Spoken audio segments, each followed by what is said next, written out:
Welcome back, boys and girls. Today we're going to be reading chapter 11, and it is titled Erethizion Dorsatum. In the obscure murk of the log's interior, Poppy crouched tensely. Slouching slowly out of the dark came a flat-faced beast with a blunt black snout and fierce grizzled whiskers. Its eyes were heavily lidded as though it had just awakened. The creature moved ponderously with a waddle and rattle. Its stench was powerful enough to make Poppy clamp a paw over her nose. The moment the animal caught sight of her, it came to a clumsy stop and blinked. "What's the bee's butt are you doing here, furball?" it snarled. Poppy, wishing she knew what kind of an animal she was facing, could only whimper, "It's just me, sir." "The name is Aerith," the animal snapped. "Erethizon dorsatum. But I just get called Aerith. What's more, I'm a grump, and you woke me up, so don't try to slick me down with slug slop." "I'm truly sorry I woke you, Mr. Aerith," Poppy said. "What are those things on your head?" the beast growled. "Flat balloons or ears? The name is Aerith. E-R-E-T-H. And stop your barking." Please, Aerith, it's not me barking." "Then who the frog flip is making that racket?" It's a fox at the entrance to the log." "Some idiot friend of yours?" "Oh, no, sir, not my friend." "Who the dung beetle bit are you anyway?" Aerith suddenly demanded. "You're so small I can hardly see you." "I'm a deer mouse, a girl deer mouse." "I didn't ask what you are. I don't give a bug's bathwater about it. I asked you for your name." "Poppy." "Poppy? What kind of an idiotic name is that?" "Please, it's a family tradition. We're named after flowers and fruits." "Erethizon dorsium is my name, Latin name. But you kids don't learn Latin anymore, do ya?" "I don't know what Latin is, sir. I mean Aerith." The beast sniffed loudly. "The whole forest is full of idiots, like that fox." During the conversation, the fox had continued to bark and whine, occasionally even digging furiously at the log entrance. "Pop, fop, snop," Aerith cried, "or whatever your idiot name is. Would you tell that fox to shut up?" It's Poppy, and if I tell him, I don't think he will." "Why not?"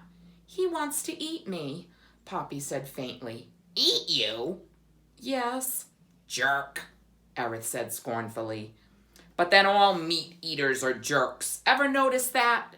I mean, did you ever meet a meat eater who wasn't loud and aggressive?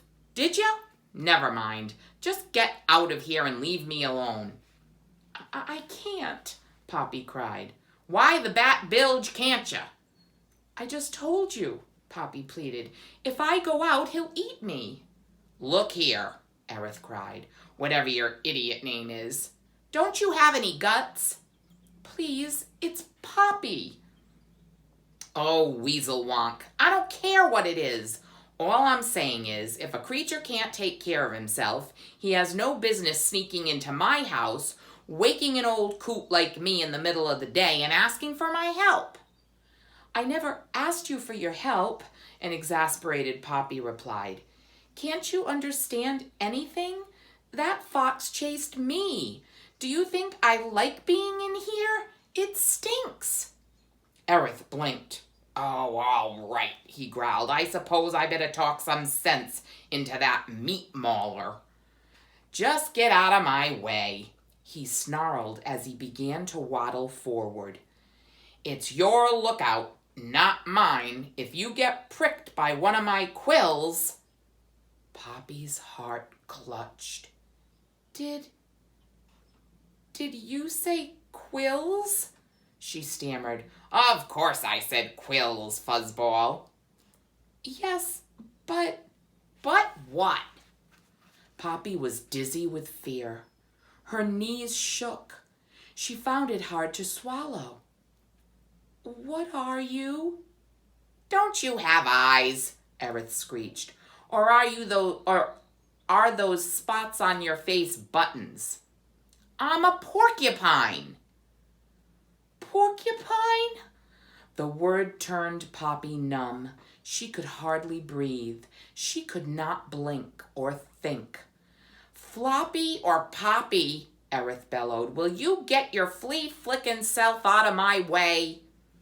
Poppy dived against the pulpy wall of the log and squeezed herself flat to allow Aerith room.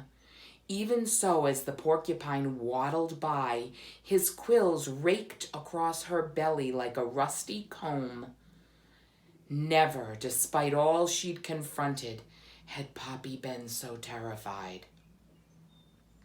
Aerith, however, continued to make his ponderous way toward the log's entrance, where the fox was still barking and yelping.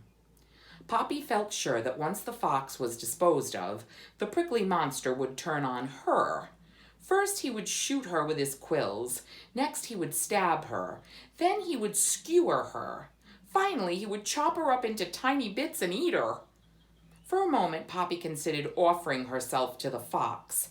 If the choice between being swallowed in one gulp or being tortured by this porcupine, surely the death by a fox would be preferable.